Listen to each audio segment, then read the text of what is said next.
Hello, my name is Robert Brill. I'm a doctoral candidate in health psychology, and this is my Fibromyalgia podcast series. Today I'd like to talk about how do I deal with disease. I talked to numerous people with fibromyalgia, and more than a few have commented on the lifestyle that I lead and how my positive disease management approach works. They say, how do you get through every day and stay positive? How do you beat depression? How do you motivate yourself to push through the pain day after day? It's not that the answer is simple. It's not. It's complex. But I committed to it, and so far it's been the one thing keeping me from being totally disabled and totally insane and depressed.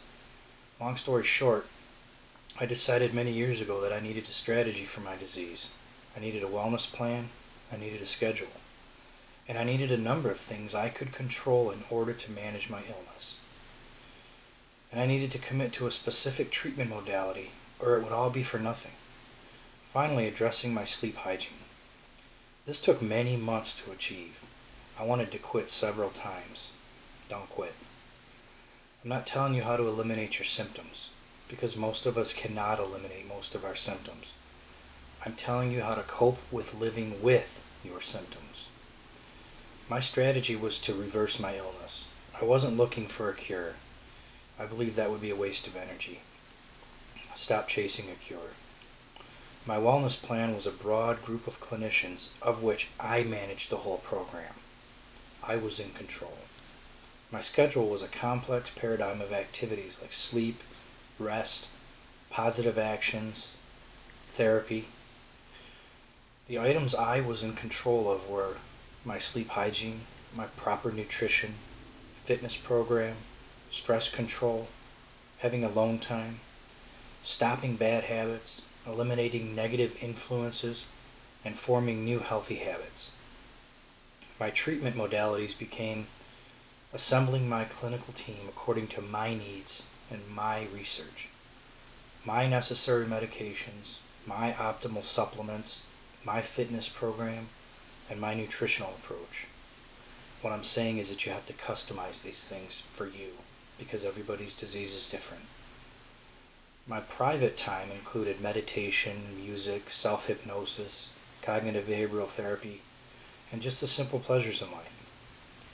I suggest that you own your sleep hygiene program because this is critical. If you don't have one, learn how to get one. Read my blog, Fibro Bulletin, where I explain what it takes. The lack of sleep you're missing is significantly impacting your symptoms and exacerbating your illness. I believe that sleep is the number one issue in fibromyalgia that is within your control. That's it. That's how you live with chronic illness. That's the basic shell of what it takes to manage your illness. Something your clinicians are not going to tell you how to do or do for you. Oh, and you have to accept your illness in full before you begin. Acceptance is critical.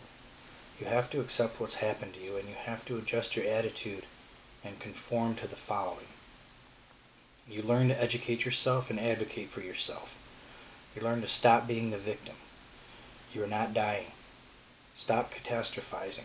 And even if you have a disease that is terminal and that you are dying, this can be dealt with accordingly with dignity and acceptance.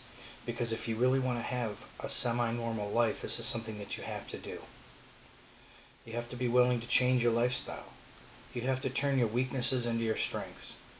You have to allow that dark cloud to lift. You learn to replace your negative thoughts with positive ones. You get to acceptance, and that can be the healthiest thing you can do for yourself. You learn actions that you can take today that will improve your situation, and you learn to stop negative behaviors and start positive behaviors that turn into habits.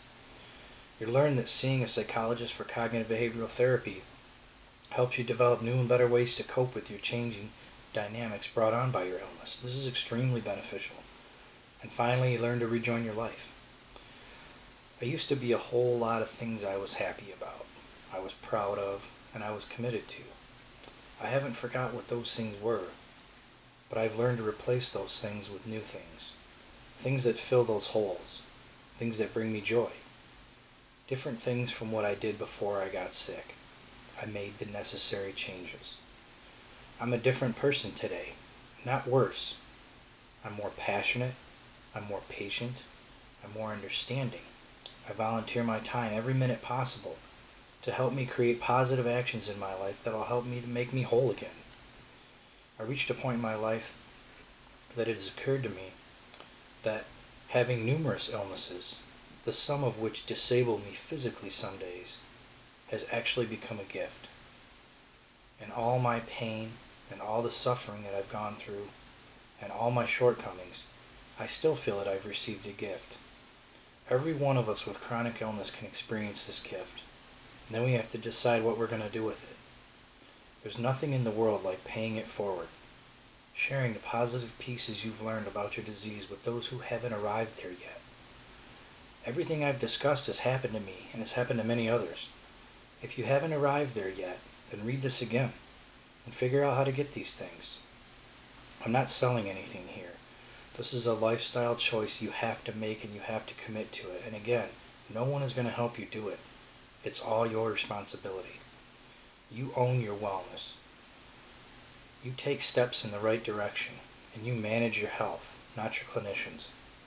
They'll only deliver you to a degree of freedom from illness, and the rest is up to you. At the end of the day, you may still be in pain, you may still be tired, you may still have many of the same symptoms. Again, I'm not telling you how to eliminate your symptoms, because most of us cannot eliminate our symptoms. Some of them will eliminate or reduce as you make these lifestyle changes. If you're lucky, that'll happen. If not, you'll just learn how to live with them. I'm telling you how to cope with living with your symptoms. People do it every day and have for hundreds of years before you. It's possible, and I do it. So what do you do when you do everything you're supposed to do, and you're still so symptomatic that you don't know what to do? Well, you face your pain head on, and you address these issues above, and you keep addressing them over and over again. Maybe your symptoms will not go away. Then what? Well, then you mix up your program, you try it again. You dig deep down and you find the strength to do it again and again. You don't quit, because quitting means everything will get worse. Your symptoms, your relationships, your job. Your physicians will know that you're getting lazy in your program and you're no longer managing your illness. And they're going to stop partnering with you. And your life's going to fall apart. Sick or not, you are still in control of your life. And if you can't afford for it to fall apart, then don't let it.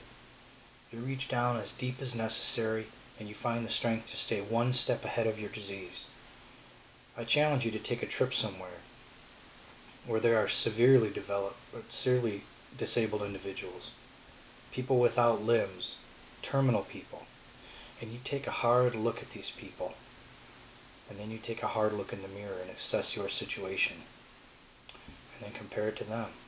There's always somebody who has a life much harder than you, and many of them live their lives to the fullest. That's what you're going to do from this moment on. You're going to live your life to the fullest, just like I'm doing. That's how you deal with disease.